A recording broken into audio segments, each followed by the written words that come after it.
Euh, je vous présente Olivier, qui a été l'organisateur de ce webinaire.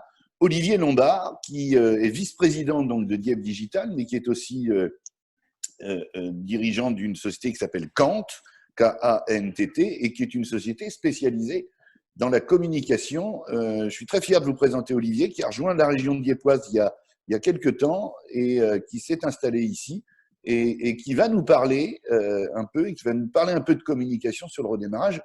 À toi, Olivier. Merci Valérie.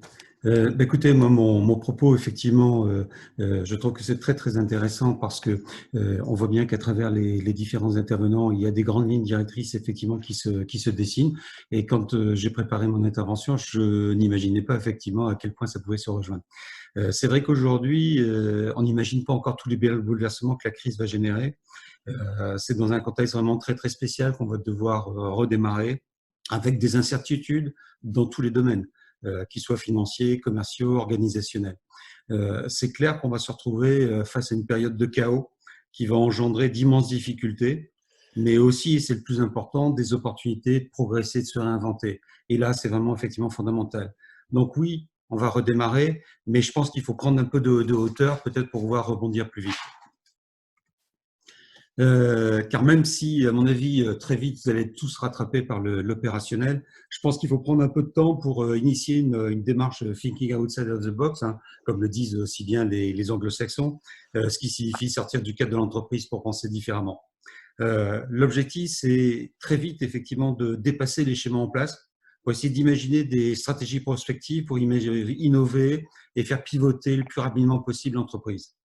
C'est donc le moment, je dirais, en quelque sorte, de sortir de la boxe pour mobiliser ou s'appuyer sur les forces vives autour de soi, les clients, les fournisseurs, bien sûr, mais aussi peut-être à des partenaires auxquels on ne pense pas toujours, comme les startups régionales qui, vous le savez, vont avoir vraiment besoin de vous, les partenaires, puis peut-être même aussi les concurrents à qui il va falloir peut-être travailler et imaginer un marché de manière différente.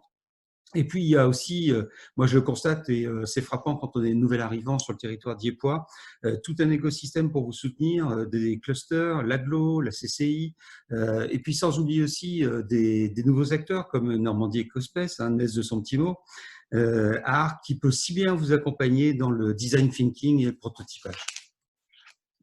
Donc là, parallèlement, il va falloir effectivement au niveau de chaque entreprise prendre des décisions qui, quelquefois, vont être un peu radicales, mais qui vont permettre de redémarrer avec plus de sérénité.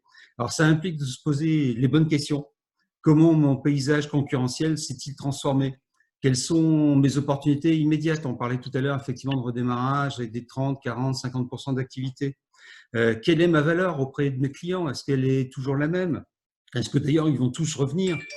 Comment je dois ajuster ma proposition de valeur? Comment je fais évoluer mon organisation interne, les commandes, la production, la livraison? Je dois tout réorganiser. Et dernier point, comment aussi j'ajuste ma trajectoire à long terme? Donc, j'ai imaginé peut-être une roadmap, hein, c'est un début de réflexion sur quelques conseils que je peux donner à titre personnel pour un redémarrage réussi, mais ce sont des points qui me semblent tout à fait essentiels dans le cadre d'un redémarrage. La première chose, on voit bien que les uns et les autres, vous avez pris des mesures et peut-être que ces mesures, il faudrait les formaliser dans un plan de redémarrage et que ce plan, il faut le communiquer le plus largement possible dessus. Comment ça va se passer dans votre entreprise au niveau du redémarrage? Quelles mesures vous avez prises? Quels produits vous allez pouvoir produire? Quel process vous allez mettre en place? Quel délai pour les clients? À mon avis, vos clients doivent tout savoir. Donc, communiquez effectivement là-dessus le plus largement possible à travers les réseaux, votre site web, la presse, etc. Seconde chose, profitez-en à travers ce plan de redémarrage pour initier un programme d'innovation. Donnez des pistes, des indices de changement à vos clients.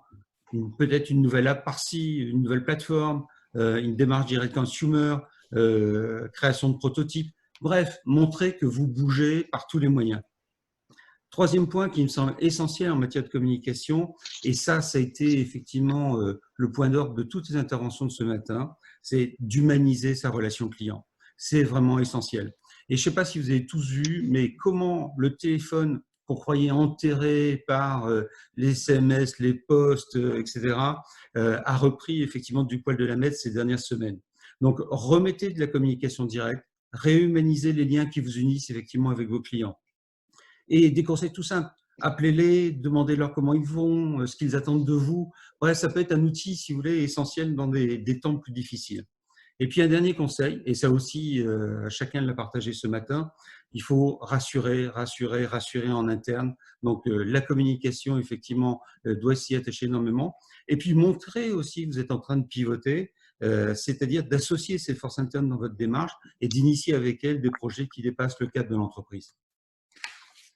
Donc, pour conclure cette présentation, je vous incite aussi à vous faire accompagner par des professionnels comme ceux que nous réunissons au sein de Dieppe Digital. Ils sont tous à votre disposition pour vous aider à redémarrer plus sereinement, chacun avec leur expertise et leur connaissance du terrain.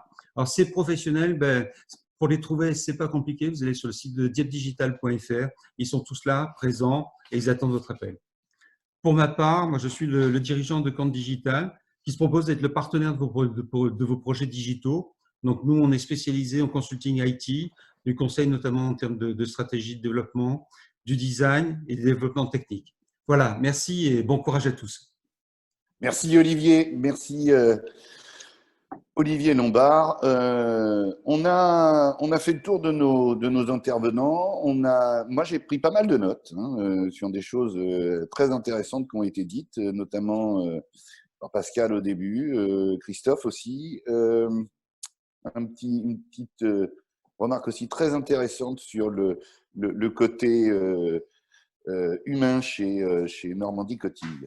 Ben voilà, on voit Olivier pour ceux qui l'ont à l'écran. J'allais dire tout à l'heure, on parlait d'humaniser, mais c'était pas très visible.